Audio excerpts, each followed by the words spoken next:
Ciao amici e amiche del segno del toro, benvenuti, io sono Angela e questo è Exoteric World. È così che mi trovate sui social. Questo è l'oroscopo settimanale dal 23 al 29 marzo. Prima di iniziare vi ricordo che è una stesa generica, prendete solo ciò che vi risuona e potete integrarla col vostro ascendente per avere qualche informazione in più. In descrizione trovate le recensioni dei mazzi usati, i link per acquistarli, il link alle playlist per conoscere il significato delle carte della Sibilla Lenormand e della Sibilla italiana. Vi invito a iscrivervi e abbonarvi al mio canale per sostenere il mio lavoro. Vi ringrazio moltissimo se lo farete o lo avete già fatto. E adesso partiamo con la lettura. Innanzitutto andiamo ad inquadrare come andrà la vostra settimana, quindi le energie principali, poi vedremo i segni zodiacali da attenzionare e poi l'ambito amore, il lavoro e le finanze.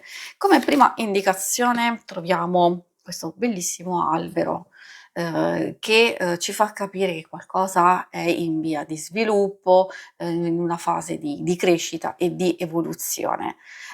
Si apre la settimana quindi con una bella energia, attiva, vitale per certi aspetti sia della vita privata, anche delle relazioni. C'è un qualcosa che sta evolvendo, soprattutto un qualcosa che ha radici profonde, quindi per voi molto importante, per alcuni può riguardare la salute, per alcuni può riguardare una relazione, per altri un qualcosa di strettamente personale, quindi c'è questa fase di evoluzione. Ci sono anche altri aspetti legati allo studio, alla valutazione, alla ricerca, il diario o il libro ci permette di capire che nel corso della settimana abbiamo proprio bisogno di fare mente locale su un qualcosa e non solo, anche di risolvere delle questioni importanti, di ricercare, di sciogliere i nostri dubbi con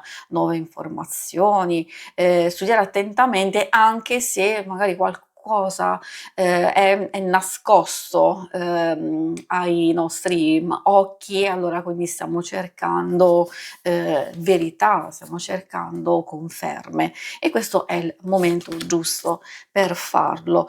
Io direi anche e soprattutto per quelli che si stanno aprendo un varco, nuove possibilità, un nuovo percorso o anche di sbloccare alcune situazioni. Le energie sono abbastanza positive per voi perché con il sentiero non solo un momento di scelta e di decisione importante, magari anche valutando delle varie possibilità, delle varie alternative e soprattutto, come vi dicevo, di sciogliere quei dubbi e muoversi con prudenza in alcune situazioni che possono essere abbastanza complesse. I segni zodiacali da attenzionare particolarmente nella vostra settimana sono i segni di terra, Toro, Vergine e Capricorno, diciamo principalmente, e poi troviamo anche un po' quelli di aria, Gemelli, Bilancia e Acquario. Adesso andiamo a vedere l'ambito amore. Ambito amore, coppia single, ricordo che, per chi non dovesse essere interessato, alcune cose possono fare riferimento anche alle relazioni più importanti di famiglia e di amicizia, quindi consiglio sempre di ascoltare.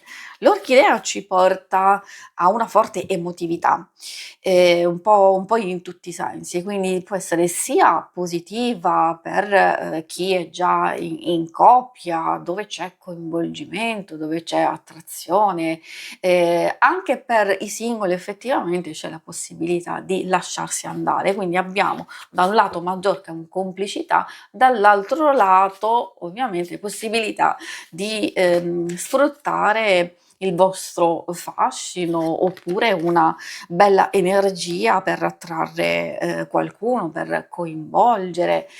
Ovviamente è vero che alcune carte fanno riferimento a una possibile avventura, a un incontro che può essere molto particolare e dipende dalle varie circostanze, dipende anche da quello che desiderate. Magari può anche iniziare una nuova storia soprattutto come attrazione, soprattutto quindi dal livello fisico e poi svilupparsi in un altro modo.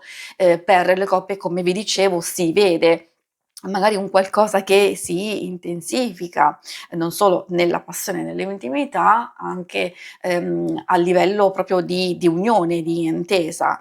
E c'è anche, qualche gioia, felicità, nel senso un evento che vi coinvolge particolarmente. Quindi qui si vedono delle cose abbastanza, positive.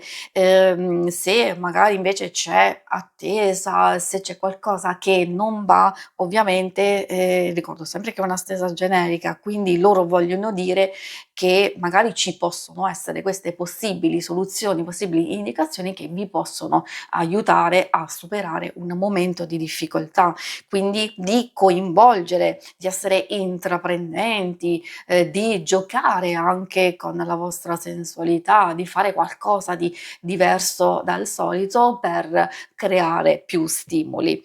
Adesso andiamo a vedere insieme l'ambito, quello più pratico del lavoro, delle finanze. Vediamo cosa vogliono dirvi le nostre sibille. Già un po' si può notare dalle energie principali, dove c'è studio, valutazione e proiezione verso il futuro, quantomeno a muoversi, quantomeno a fare delle scelte consapevoli, e infatti lo vediamo anche dalla carta dell'artista, molto positiva soprattutto per chi ha progetti artistici, creativi o chi vuole mettere nuova passione, un'iniziativa, in più verso quello che si sta facendo, e questo è il momento giusto per farlo.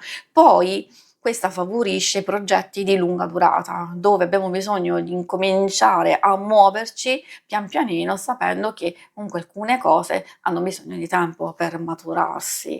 Indica anche nuove entrate, affidabilità, realizzazione, quindi qualcosa in realtà può anche realizzarsi nell'immediato. Come vi dicevo, è un po' di più, proiettata verso il futuro, però in qualsiasi circostanza ci sta dicendo che dobbiamo partire adesso, dobbiamo fare qualcosa adesso, perché le energie sono abbastanza favorevoli, infatti troviamo anche la carta dell'allegria e poi della stanza.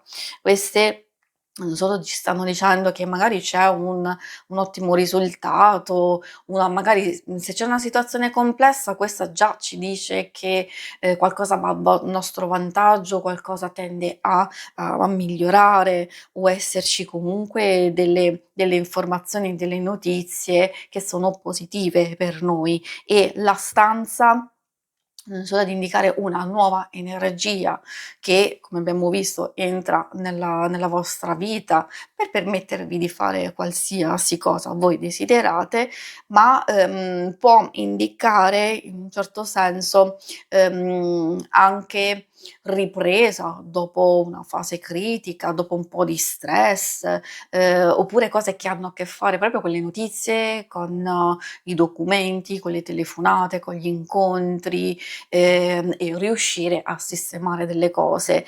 Questo per il lavoro, se ci sono appunto delle problematiche, abbiamo visto che comunque è una, settimana decisiva. Io direi soprattutto per, chi ha grandi progetti e chi è alla ricerca di lavoro, perché magari può saltar fuori qualcosa di interessante. Per chi, magari vuole fare qualcosa a livello indipendente, oppure chi vuole avviare una nuova ricerca, o già se state facendo qualcosa, magari state pensando di mettere nuova energia, fare qualche cambiamento che già vi posso dire sarà molto positivo per voi. Si conclude qui la lettura, vi ringrazio per avermi seguita. Se volete in alto a destra trovate il logo per iscrivervi al canale, mentre in basso trovate le schermate per vedere il vostro oroscopo mensile e lunare, quindicinale. Alla prossima, vi auguro una buona settimana. Ciao!